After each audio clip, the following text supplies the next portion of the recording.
Mañana, por primera vez, la Secretaría de Relaciones Exteriores tendrá un comité oficial presente en la marcha del orgullo gay, bisexual, lésbico y transexual.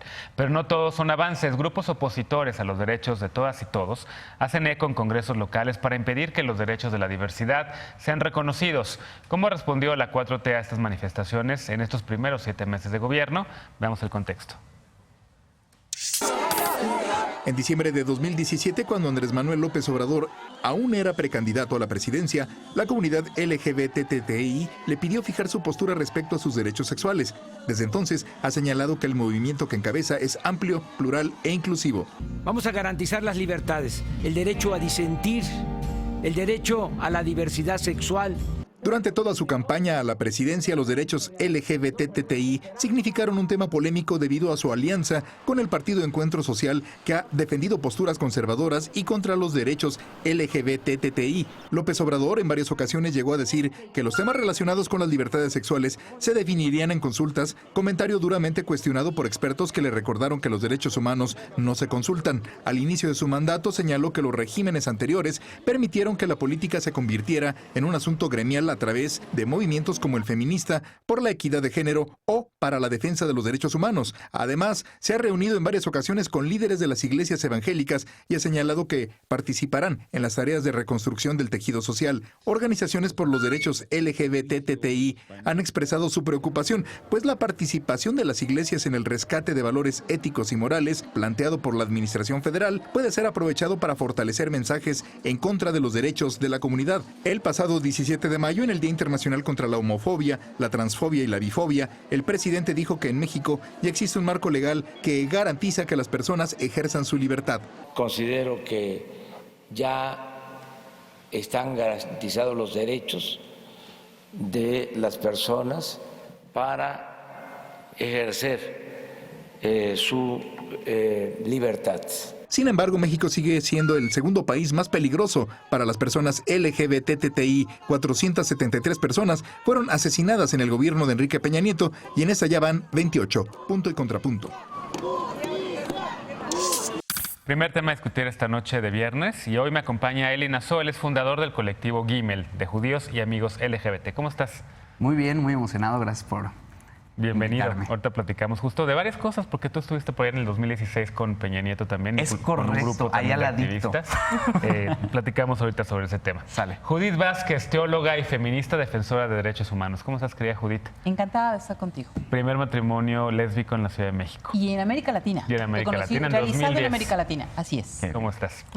Adrián Sánchez, integrante y activista de Mormones. ¿Cómo estás? Bien, muy bien. Buenas tardes. Ahorita vamos a platicar si es posible tener una religión, si ser mormón y además también de la diversidad sexual. Una gran combinación, ¿no? Citlali Hernández, ya la conoces, ha estado por aquí en varias ocasiones, senadora de la Ciudad de México por Morena. ¿Cómo estás, Citlali? Gracias, con el gusto de estar otra vez acá. Y además también una de las copresentadoras de esta iniciativa para prohibir las terapias de conversión, que también ahorita platicaremos sobre ese tema. Pero a ver, Eli, empezamos contigo. ¿Cómo has visto, porque este primer bloque tiene que ver con cómo recibe Andrés Manuel López Obrador, digamos, los temas LGBT, cómo ha cambiado a lo largo de los años también su postura, pero cómo has visto en el panorama en general? En 2016 decía que Peña Nieto fue el primer presidente que abrió el Poder Ejecutivo a una celebración del Día Nacional contra la Homofobia, lo hizo en 2016 en un evento en la ex casa presidencial, ahora Museo Los Pinos, en donde estábamos un buen de activistas, unas como 60 me parece, escuchando las propuestas que ahí presentó en ese momento Peña Nieto, y que hoy en día pues... Por un lado es muy emocionante el oír, por ejemplo, en el discurso de inauguración del presidente haber mencionado, ¿no?, a la comunidad LGBTIQ+. El de cuando ganó, ¿no? Fue un año. Cuando ganó hace un año exactamente. Eso fue muy bonito y muy conmovedor. A nivel personal se sintió... Creo que nunca había pasado en México, ¿no?, que un presidente al ganar mencionara. Ahora, con la cuestión de Peña Nieto, fue algo también muy bonito. Como platicábamos, me tocó sentarme pues a su lado. Yo creo que por chaparrito, no sé, pero... Por guapo. Muchas gracias. Pero lo importante de notar aquí es que han habido este tipo de celebraciones o conmemoraciones que están incluyendo a esta comunidad que ha sido rezagada por muchísimo tiempo. También hay que mencionar que hay algún tipo de contramovimientos, digamos, que nos preocupan a todos, ¿no? Que nos preocupan a todos. Sí. Son inevitables porque tiene que haber como la fuerza y la otra parte. Sin embargo, con López Obrador es interesante lo que está pasando porque sí, de un lado celebra e incluye. Por el otro también está interesante ver la parte de asociación con partidos un poco más evangelistas o religiosos, El ¿no? PES, Entonces, ¿no? Que ya desapareció su registro, pero ahí siguen sus legisladores. Ahí siguen, entonces... Sus ministros de culto. Pero con la esperanza de que con el tiempo se sigan incluyendo y nos sigamos sintiendo más parte de este gobierno y de este país, tanto a nivel personal, religioso, familiar, como a nivel nacional. Judith, tú eres fundadora de Sociedad Unida a favor del matrimonio igualitario, de esa batalla que se dio en 2009 con otro partido, con el PRD, pero también con integrantes de izquierda, de políticos de izquierda que hoy El están en PSD Morena. extinto también. Así es, de la socialdemocracia, de la alternativa socialdemócrata y demás. ¿Cómo está viendo hoy el arranque de la 4T en los temas de diversidad sexual? Mira, la realidad es que habemos personas involucradas en todos los órganos de gobierno, en todos, en el Poder Legislativo, en el Ejecutivo, en el Judicial, y entonces... la realidad para nuestro colectivo es muy alentador. Hay leyes, propuestas de leyes, avance de leyes. ¿Estás optimista? Estoy optimista por ver los resultados, ¿no? Hoy caminaba por Reforma y me acuerdo hace un par de años, la primera bandera que se vio era American Express, la empresa. Luego siguió Banamex, al siguiente año puso una banderita. Y hoy vas por los edificios todos, oficiales y en todos los edificios el hay... IMSS, ¿no? O sea, de verdad, hemos avanzado. Y eso no solamente es una figurita.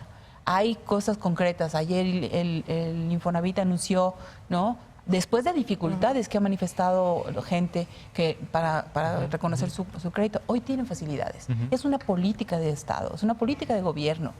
El que en los consulados se puedan casar fuera los mexicanos es otra evidencia de los avances contundentes de nuestros derechos. El matrimonio acaba de pasar Baja California Sur. Ayer. Hoy estaban votando en Zacatecas. O sea, hemos ido avanzando con esperanza. Creo que el optimismo tiene que ver con esperanza de ver que las cosas se siguen moviendo, ¿no? ¿Estás igual de esperanzado? Sí, bueno, pues hay que seguir con la agenda, ¿no? Todavía tenemos Sinaloa, Veracruz, que está en la agenda pendiente para eso. Y bueno, creo que es el anhelo de muchas parejas el poderlo hacer y tener el respaldo de su congregación, de su iglesia, de las personas que le rodean para tener pues el apoyo y el éxito en su matrimonio, ¿no? También. Claro. Sí, te dejo al último porque quería que escucharas primero a 3 activistas que han hecho la lucha por los derechos LGBT desde hace mucho tiempo. Tú como senadora de la República, como representante, ¿qué escuchas? ¿Qué sientes después de escuchar esta primera ronda de intervenciones en torno al papel que tienen quienes están de tu lado con la 4T, quienes encabezan, digamos, un proyecto que es el de Andrés Manuel López Obrador y que incluye también, en efecto, la diversidad sexual? Mira, yo creo que tranquiliza porque han sido casi 9 meses de mucha vorágine, ¿no?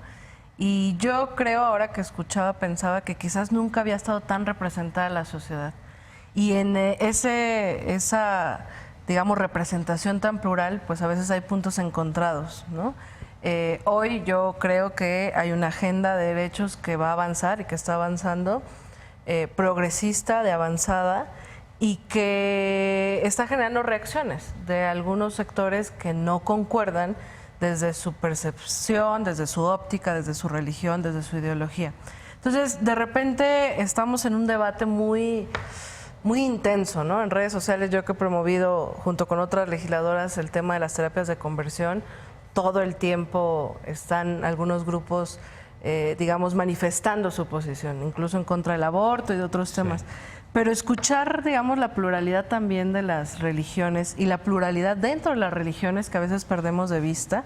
A veces vemos las religiones como, digamos, una voz homogénea que, digamos, nos genera estigmas a quienes quizás no somos religiosos, pues da esperanza también, ¿no? Escuchar que hay diversidad incluso dentro de las religiones, porque en los debates que habrá seguramente en estos años, pues escucharemos voces divergentes hasta dentro de las religiones. Y eso creo que está interesante, está rico y tenemos que promoverlo, ¿no? Creo que esta mesa en particular está está muy rica y creo que puede abonar a elementos de debate que también quienes nos estén escuchando y viendo y tengan o practican alguna religión, pues puedan asumir que no necesariamente ser católico significa estar en contra del matrimonio igualitario o en contra del aborto, por ejemplo. O sea, hay grupos, en efecto, como Católicas por el Derecho a Decidir, que impulsan estos derechos, ¿no? Yo en el segundo bloque vamos a platicar de esto, pero hacia el final pensamos que ya es el último día de la presidencia de López Obrador, 2024.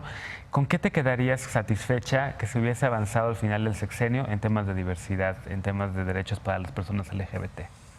Pues en efecto, lograr la aprobación de la prohibición de las terapias de conversión a nivel legislativo, que sea un hecho, porque hay que recordar que se congeló un poco en el Senado el tema de la seguridad social para personas. De Germán Martínez y Malumich, ¿no? Así es.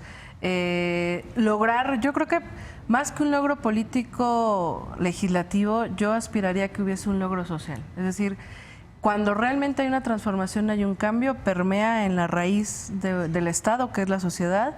Y si en 6 años llegamos a una sociedad con una mente un poco más abierta y más clara en que somos diversos, somos plurales, en que todas y todos tenemos derechos con excepción de quiénes somos, a quién amamos, qué profesamos, en qué creemos, yo creo que es, uno de los grandes triunfos. Cuando hablamos de la cuarta transformación, yo creo que en el fondo hablamos de eso, que socialmente empecemos a cambiarnos el chip, ¿no?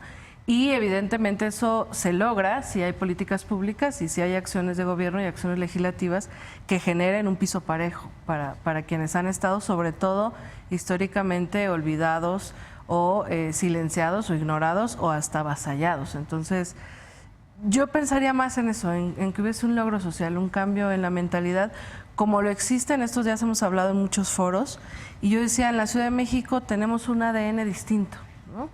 Si ese ADN en el que para nosotros ya es normal ver a la población LGBTI marchar o ver a 2 hombres besándose, a 2 mujeres besándose sin problema, que no pasa en otros estados de la República, hay que decirlo. Si a nivel nacional... Pasa, pero con graves consecuencias. O con consecuencias, ¿no? Claro. Nos oído casos varios. Entonces, creo que si en ese ADN social lo cambiamos a nivel nacional, creo que habrá sido un gran logro. ¿Qué te gustaría ver al final? 2024, ya se acaba el sexenio. Que todos los estados sea posible el matrimonio igualitario. Eso me parece que sería la meta y una verdadera transformación social en materia de igualdad, de reconocimiento de los derechos humanos, y entonces entrarían ahí todos los derechos de los migrantes, los derechos de las mujeres, de los niños, de los adultos mayores. O sea, me parece que esa es la aspiración, ¿no? Reconocer la igualdad de todos los sectores de la población, por supuesto que el LGBT, y yo lo digo por delante, y que todos podamos ser tratados con la misma dignidad. Cuando dicen la frase que la dignidad se haga costumbre. Eso me gustaría. 2024, ¿qué te gustaría ver? Habiendo puesto en la agenda libertad religiosa, matrimonio igualitario, pero sobre todo yo creo que espacios incluyentes y no discriminatorios desde las congregaciones, entidades que dependan de gobierno, como lo platicábamos hace un momento, de qué hacen los funcionarios públicos para respetar la Constitución y en su función pública como tal. Y bueno, más que nada, armonía, respeto. ¿Cuál es el punto de vista del respeto real, no? Yo creo que una campaña masiva de este valor tan importante, porque yo entiendo que tienes respeto, que quieres respeto para ti, pero porque tu dignidad y tu integridad y tu paz depende de lo como yo sea, ¿no? Claro. Entonces, eso es algo que todavía hay que aclarar más. ¿Qué te gustaría ver? 2024 es la última noche del sexenio.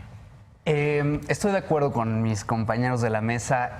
La parte social es la que más quizá atrasada está, entonces unos pasitos adelante. El no necesitar un amparo para casarse o este tipo de cuestiones. Todos los estados bajo el dictamen de la Corte Nacional de Justicia, ¿no?